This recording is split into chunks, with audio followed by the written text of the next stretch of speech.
So we're going to take a look at the Troopy. Just before we do, I've got a job I've got to do, so hang about and you can help me with it.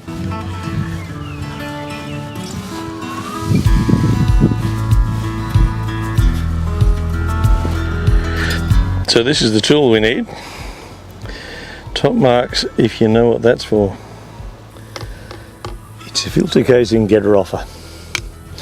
Now, city folks won't really understand what's going on here, but all our water comes in through these pipes here, off the roof, and the pump pressurizes the water to the house. So in order to take these off, first thing we need to do is make sure that the pump is off.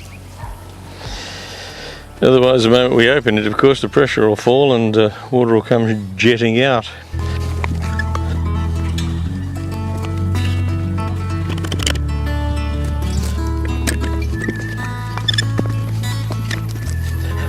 There's still some water under pressure.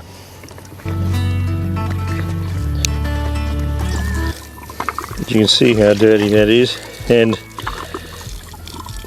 a lot of this will be due to the rain that we had recently. When you get a lot of rain, of course, it sluices all the dirt off the roof and out of the gutters, chucks it in here, but then it also stirs up what's going on in here. So you can tell usually at home when the water pressure starts to slow as these filters get blocked. And there's two. This is the first one, and this takes out the large floating particles and sediment and silt and stuff.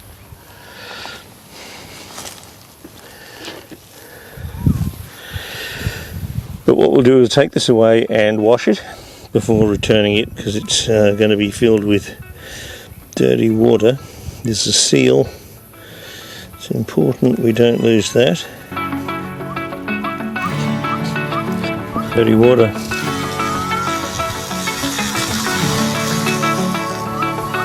That's not bad, but I'll go and rinse it out. Job done.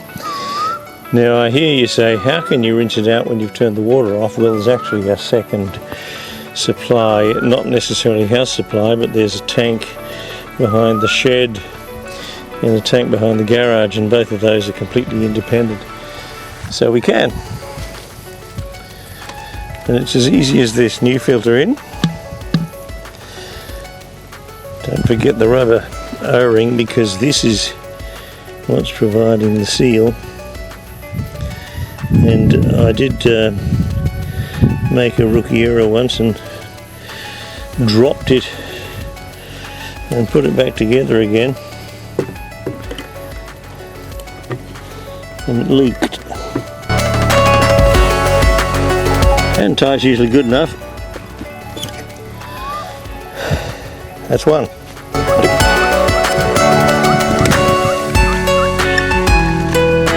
Now, naturally it's possible to do this without this tool.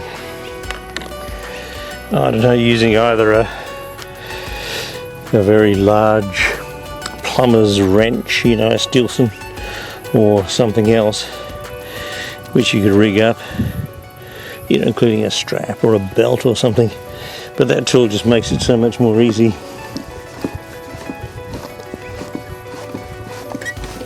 Now this is the second filter. It's still pretty grimy. Mostly the large particles have been captured by the first one, and the second one filters the water down to, I don't know, 0.5 microns or something amazing. On this one there's two seals, and they're on the end of it here, like so. So make sure that they're on the new one.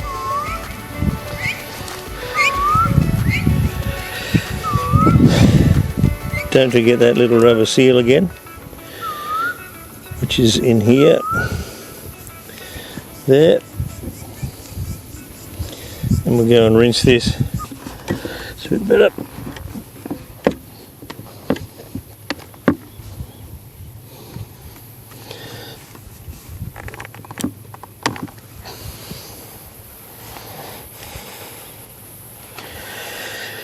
So let's restart her and see if she works. You switch it on. Sometimes the pump needs restarting manually. Let's see. No. And check for leaks. So this is that tank. This is a 10,000 litre tank behind the shed. Or rather behind the garage. And this is where we pump water from to rinse for water gardens. Just before we get started, if you check out my latest video, which was time to sell up, about this Volvo here, I had it listed the other day, and I'll tell you a story about it. So you'll recall when I was talking about Gumtree, how I said that pretty well all scammers.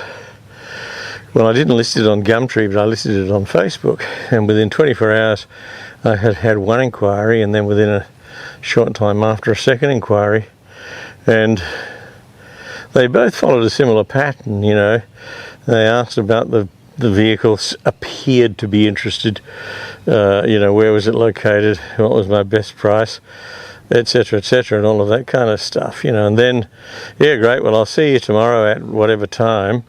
And then, oh, one last thing, can you get me a VA report?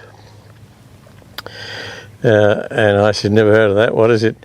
And apparently it's some kind of vehicle condition report, which also stipulates whether the vehicle's stolen or been written off or whatever it might be, whether it's unencumbered, etc.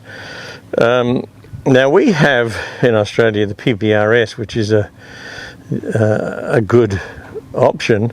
It's government run and it costs a couple of bucks to get.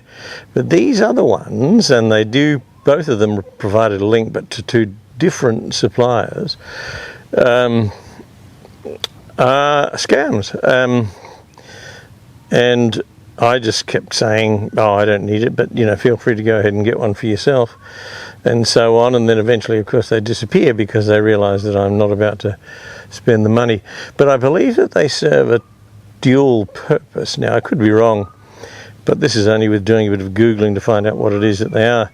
One is to get your personal information, so in other words, the site they link you to, and they provide the link, you know, so it must be like an affiliate partnership thing that they have going on, is to get your personal information. And the second, I think, is to make a fee. So I guess that somewhere along the way, for those referrals that they've made, they pick up a fee. And I suppose if you say that to enough people over a period of time, you know, you might generate some income. Personally, I can't see that it's a huge amount of income, and you're probably better off going and getting a job, to be perfectly honest. But this is just a reminder that there are scams, and they're forever changing. You know, it used to be the pay ID thing, which is what I spoke about in that other video, you know, where someone's uncle would come and pick it up, and they were meanwhile on an oil rig, or it was going to be freighted overseas or something or other, you know, and they agreed to the price. All sorts of crazy scams. It's just a bunch of people patrolling around the internet, finding ways of relieving people of their cash. Unbelievable.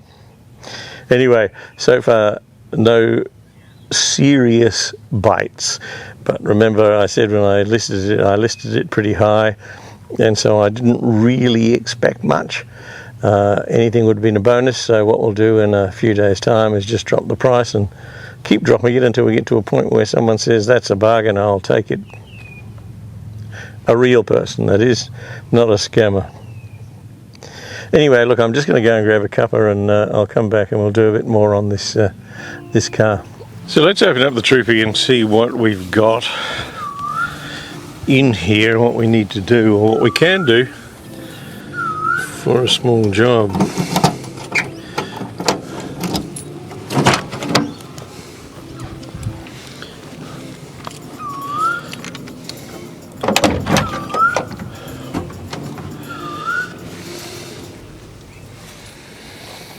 Filters, belts,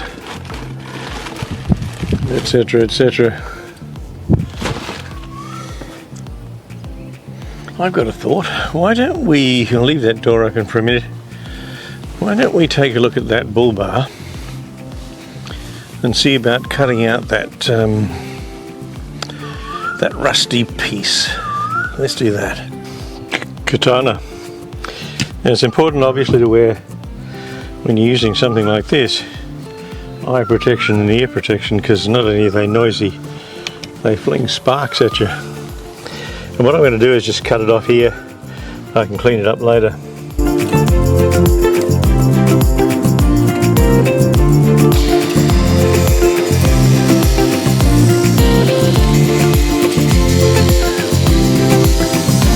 So don't do what I'm doing and use the machine without the guard.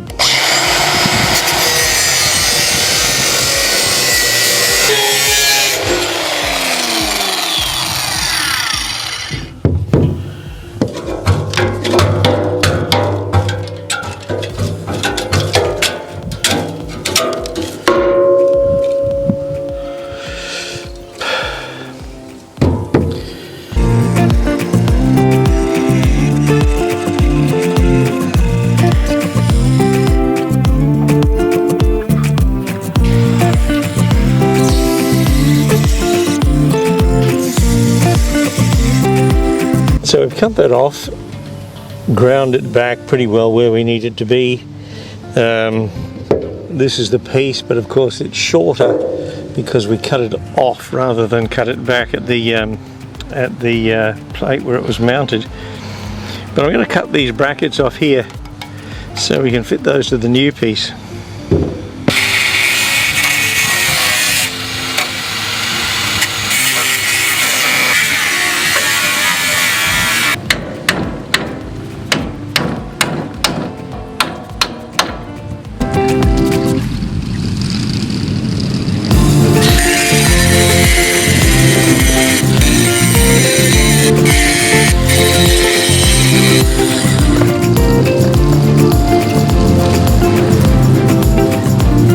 There we go. Now that's almost exactly right. I just got to grind a little more off that, and I'll just finish that off today. But with the weather looking bad as it is, I think we're going to probably pack up. I'll show you this sky and you'll see what I mean. And I just don't trust it. We've had so much rain.